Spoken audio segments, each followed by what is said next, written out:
talking about Di and Fergie, but about the important stuff, the politics and economics. Has it ever occurred to you it could be a system of propaganda designed to limit how you imagine the world? Well, that's the view of Noam Chomsky, who's been teaching here in Boston for the past 30 years. Described as America's leading dissident, he's based at the Massachusetts Institute of Technology, where, although it's very cold, it isn't exactly the Gulag archipelago. As a working journalist myself, I've come to talk to Professor Chomsky about bias in the media.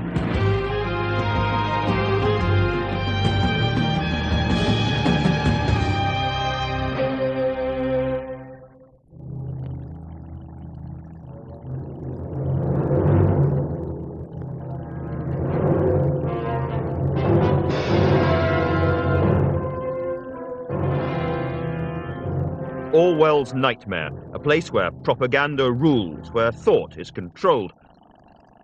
Comrades, attention! Here is a special bulletin from the Ministry of Peace. It's now a familiar, if chilling, Cold War fable. Most of us would say it's old hat. But is it? The thought police are joining you. The chief job of a newspaper is to inform. To tell people For decades, the freedoms of thought and expression have been central to Western democracy. The media sees itself as free, fearless, stroppy, and for many in power, the press are too strong. So the idea that Orwell's warning is still relevant may seem bizarre. But not to Noam Chomsky, who thinks the image of a truth-seeking media is a sham. Chomsky's devoted his life to questioning Western state power.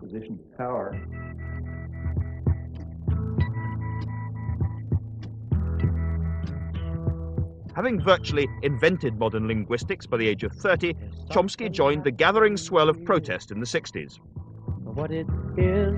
I'm Noam Chomsky. I'm on the faculty at MIT, and I've been getting more and more heavily involved in anti-war activities for the last few years.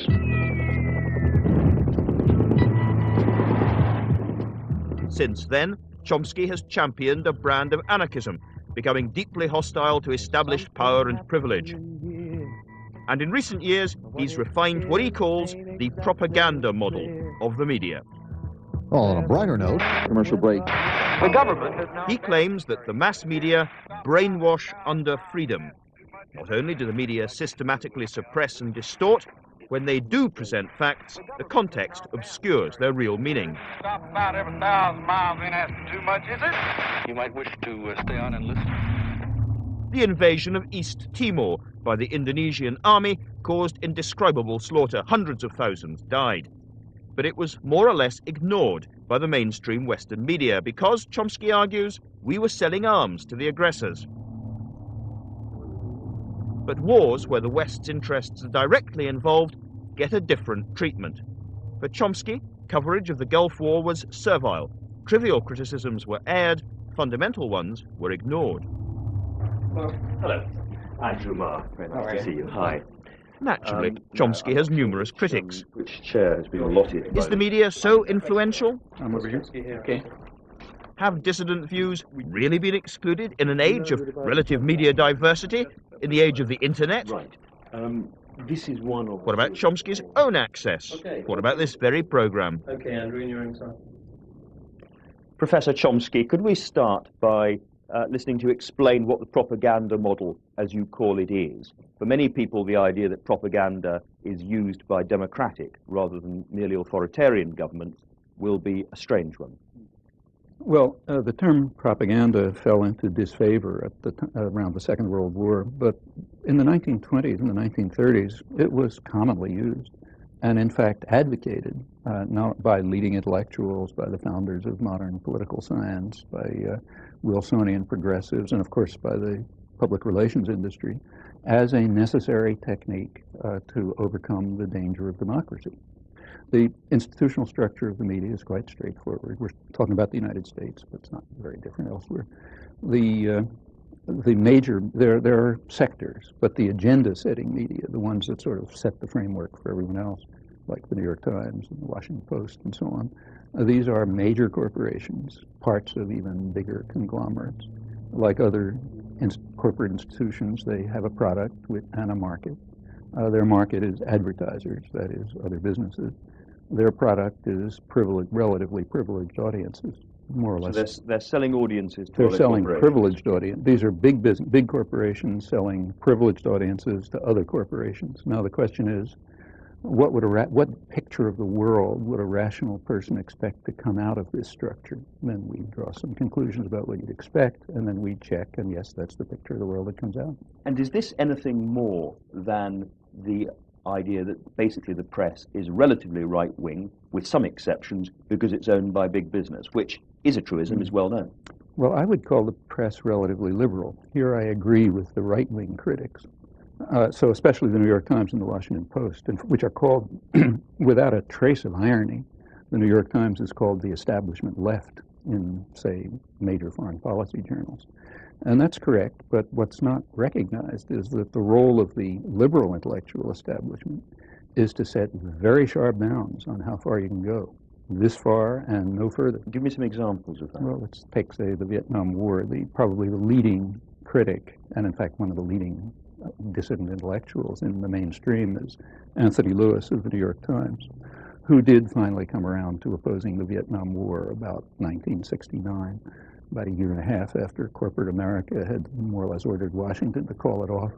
And his picture from then on is that the war, as he put it, began with blundering efforts to do good, but it ended up by 1969 being a disaster and costing us too much. So what would the criticism. What would the non-propaganda model have told Americans about the Vietnam War at the same time? Same thing that the mainstream press was telling them about Afghanistan.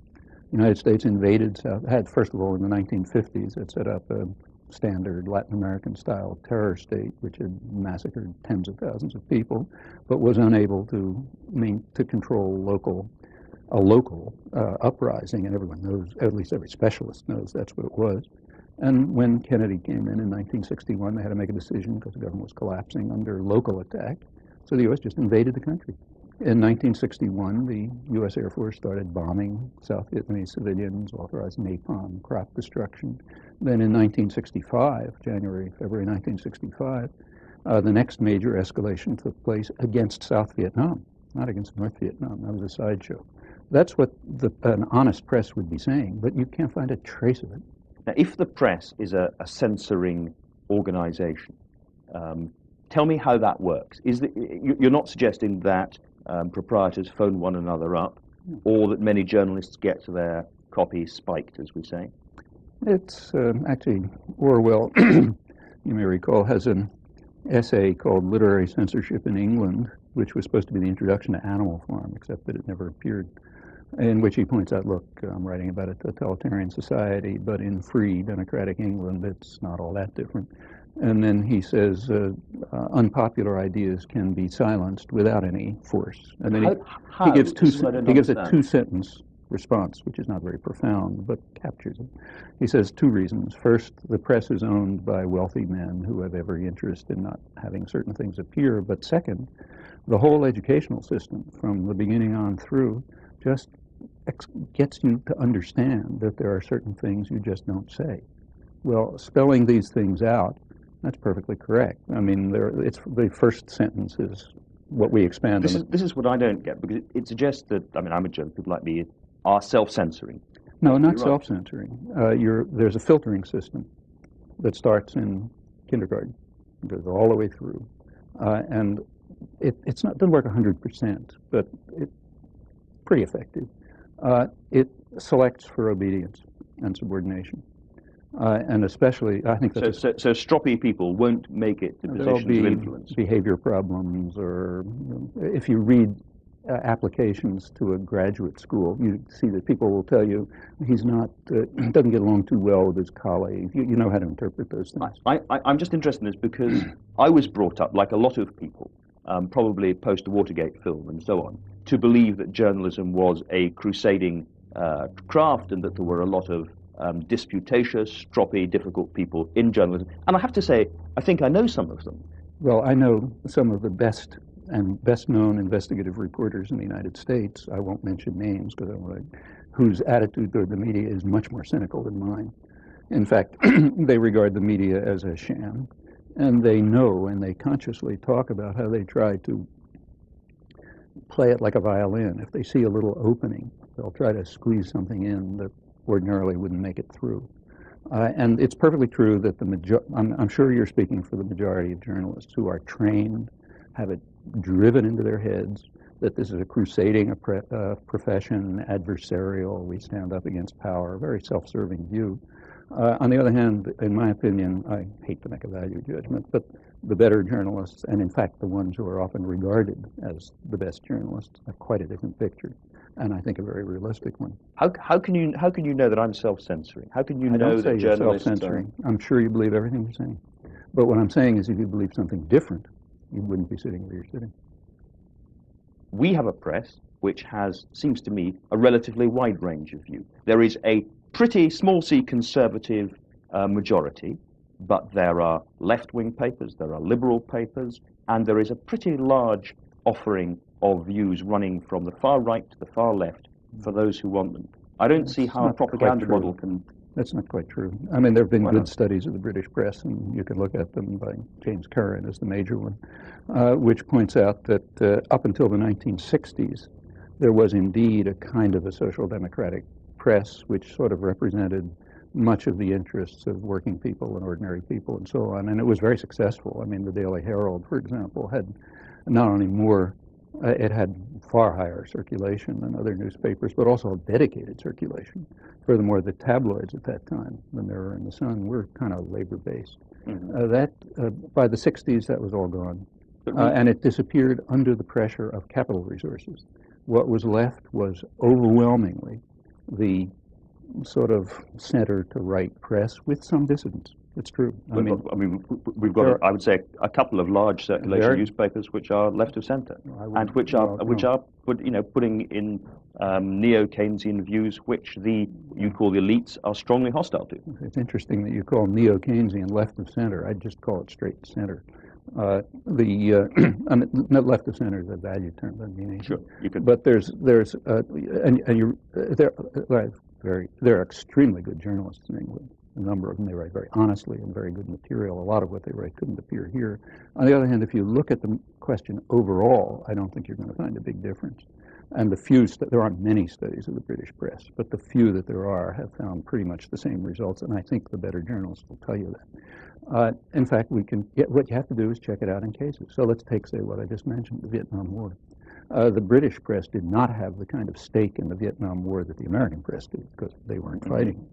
Just check sometime and find out how many times you can find the American war in Vietnam described as a U.S. attack against South Vietnam, beginning clearly with outright aggression in 1961 and escalating to massive aggression in 65. If you can find 0.001% of the coverage saying that, you'll surprise me. And in a free press, 100% of it would have been saying that. Now, that's just a matter of fact. It has nothing to do with left and right. Let me come up to a more modern war, which was the Gulf War, which, again, looking at the press in Britain and watching television, including some American television, I was very, very well aware of the anti-Gulf War dissidents, the no blood for oil campaigns. And that's not the anti-Gulf. That's not the dissidents. No blood for oil isn't the dissidents. Saddam Hussein's attack on Kuwait took place on August 2nd. Within a few days, the great fear in Washington was that Saddam Hussein was going to withdraw and leave a puppet government, which would be pretty much what the U.S. had just done in Panama. The U.S. and Britain, therefore, moved very quickly to try to undercut the danger of withdrawal. By late August, negotiation offers were coming from Iraq, calling for a negotiated Iraqi withdrawal. The press wouldn't publish them here. It never published them in England. It did leak, however. There was a great debate about whether there should have been a negotiated settlement. No, that was not a debate. There was a debate about whether you should continue with sanctions, which is a different question. Because the fact of the matter is we have good evidence that by mid or late August, the sanctions had already worked. Because these stories were coming from high American officials in the State Department, former American officials like Richard Helm. They couldn't get the mainstream press to cover them, but they did manage to get one journal to cover them, Newsday. That's a suburban journal in Long Island.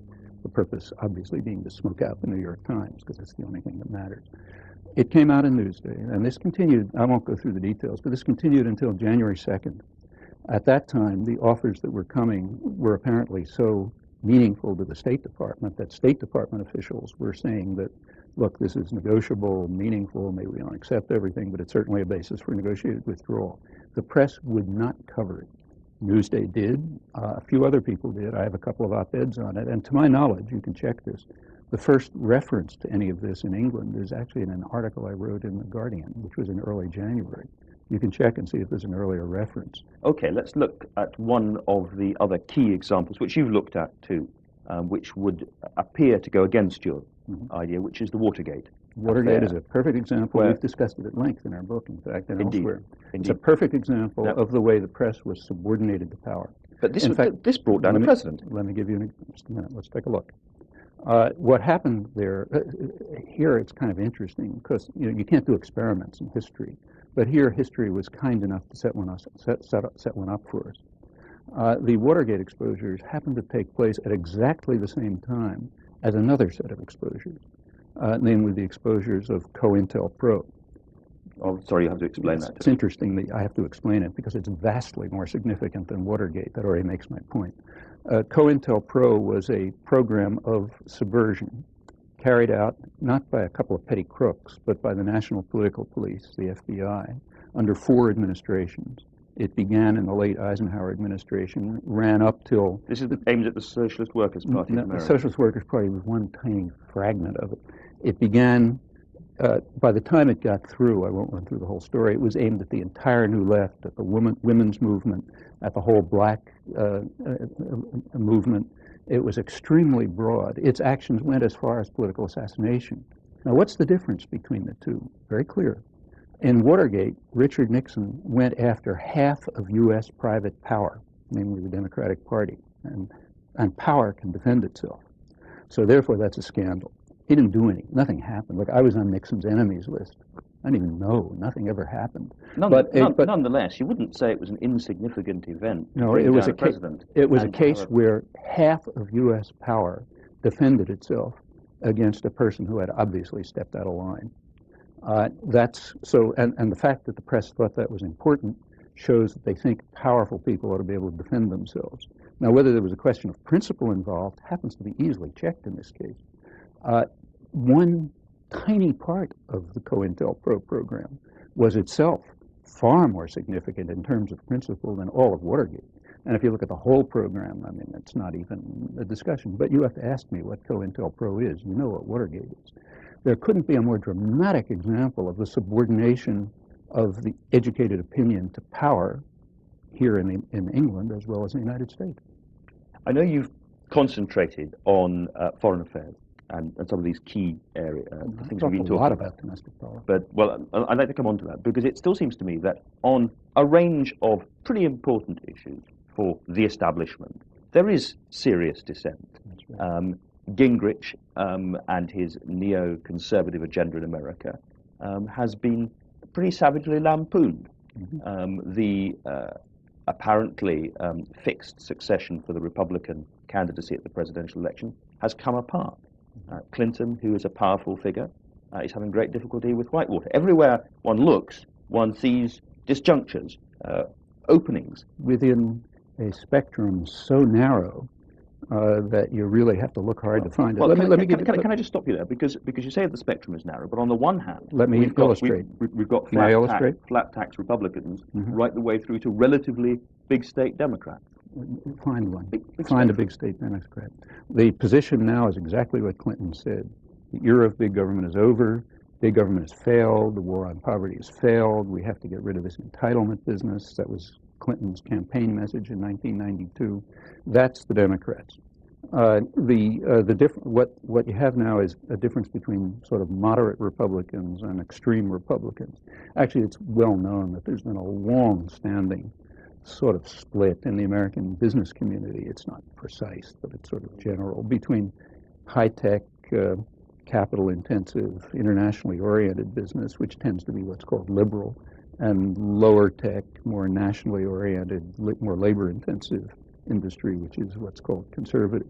Now, between those sectors, there have been differences. And in fact, if you take a look at American politics, it oscillates pretty much between those limits. There's good work on this, incidentally. The person who's done the most extensive work is Thomas Ferguson, who's a political scientist. One more example, which will have some resonance in Britain and Europe, is the great argument over the North American Free Trade Association, the NAFTA argument, where That's an interesting one. If there is something which one could describe as a global opposition movement that is trade union, environmental, community-based, then it was certainly present in the anti-NAFTA.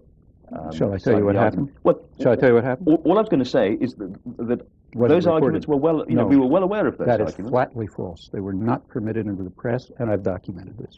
I'll give you references if you like. We read all about it in Britain, is all I would say. I did not. For example, let me ask you, did you read the report of the Office of Technology Association of Congress? Well, did you read the report of the Labor Advisory Committee? Well, I don't get these reports, but I read many articles about the anti-NAFTA argument. I'll tell you what. Some very vivid stuff. Well, if you're interested in the facts, I'll tell you what they are, and I'll even give you sources. The NAFTA agreement was signed more or less in secret by the three presidents in mid-August at the time of right in the middle of the presidential campaign in mid-August. Now, there's a law in the United States, 1974 Trade Act, which requires that any trade-related issue be submitted to the Labor Advisory Committee, which is union-based, for assessment and analysis. It was never submitted to them. A day before they were supposed to give their final report in mid-September, it was finally submitted to them. They were the unions are pretty right-wing, but they were infuriated. They had never been shown this. They had even at the time that they had to write the report, they were given 24 hours to write the report. They didn't have time to look at the text. Nevertheless, they wrote a very vigorous analysis of it with alternatives presented, saying, look, we're not against NAFTA, we're against this version of it. They gave a good analysis. Happened to be very similar to one that had been given by the Congressional Research Service, the Office of Technology Assessment. None of this ever entered the press. The only thing that entered the press was the kind of critique that they were willing to deal with.